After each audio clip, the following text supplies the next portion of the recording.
Okay, so I'm playing Ethel Cain from my computer right now, and I'm trying to be a little bit quiet because my sister's sleeping. There's a lot of bad production issues with this entire video, but I need to just get into the Ethel Cain Preacher's Daughter lore.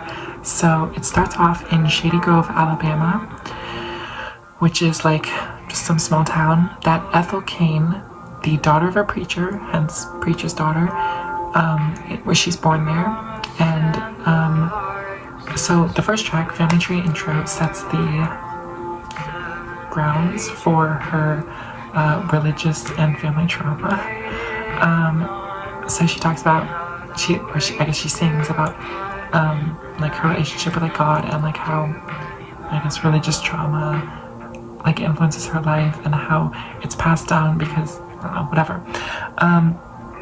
Then there's kind of a time jump, and during the time jump, her father, who's the preacher, dies. I don't remember why. It was just like a disease or something. I don't remember. But so he dies, and she's sad, and she starts drinking a lot, and she's going through high school, and she's very sad and depressed.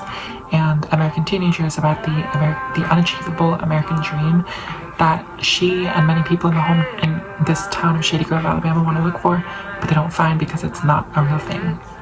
You know? Then there's another time jump, and during this time jump, she meets Willow B. Tucker, which is the subject of her most recent album. And her most recent album, the one she released like a couple days ago, is about this time jump. It expands on the time jump. But for now, I'm not going to go over that. We're just going to go to the next song. House in Nebraska. It's just her mourning not being able to see Willow B. Tucker ever again, and basically mourning their relationship. And we're not really sure, did he die? Did he break up with her? Did he run away? Like, what happened? We don't know. That's it. That's all the song is about, just being sad about missing him. And then she's very sad, and she looks for a new boyfriend. I don't remember his name. He's kind of irrelevant. He only exists for one song called Western Nights. This is one of my favorites on the album.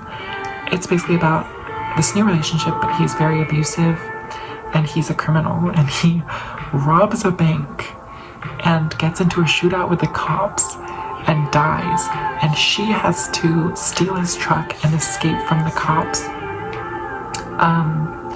And like, she just escapes with like, she doesn't want to go to jail because she's kind of an apprentice, whatever, or accomplice, not apprentice.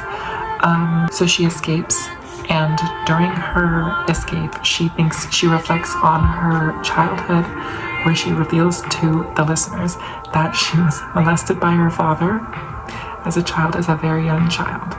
And that's the song Hard Times, which is a very sad song because it's about her being molested.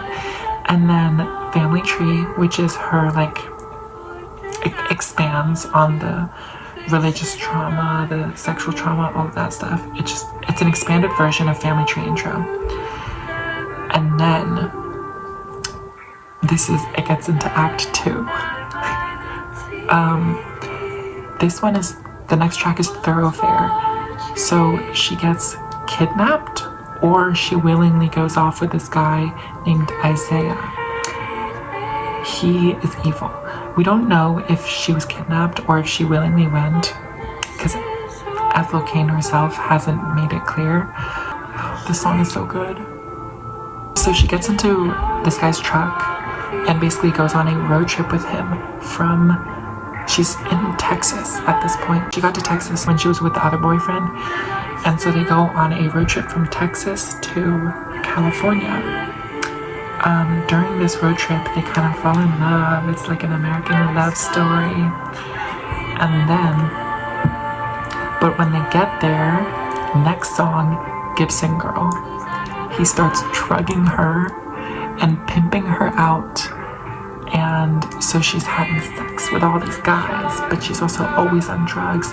And the song is very like sexy, but also like evil. Like she thinks she's in control because she's on all these drugs, but really she's being used.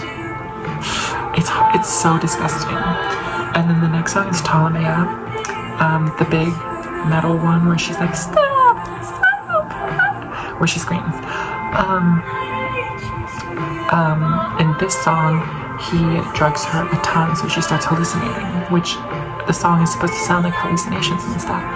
So he drugs her and she's hallucinating, and then he kills her, which is where she like screams and stuff, and so she dies.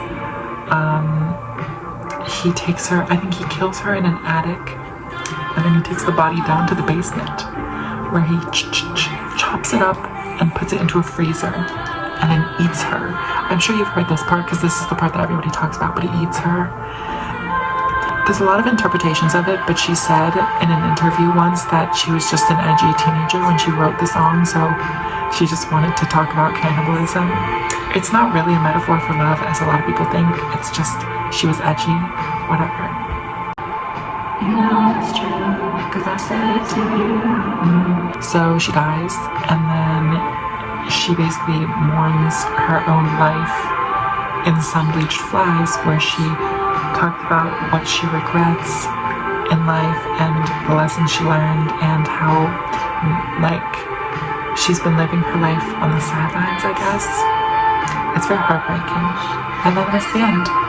She's just dead. That's the end of the story. So yeah, I hope you enjoyed that very educational video, and I hope that the Subway Surfers helped you focus on this very boring formatted video. Bye bye.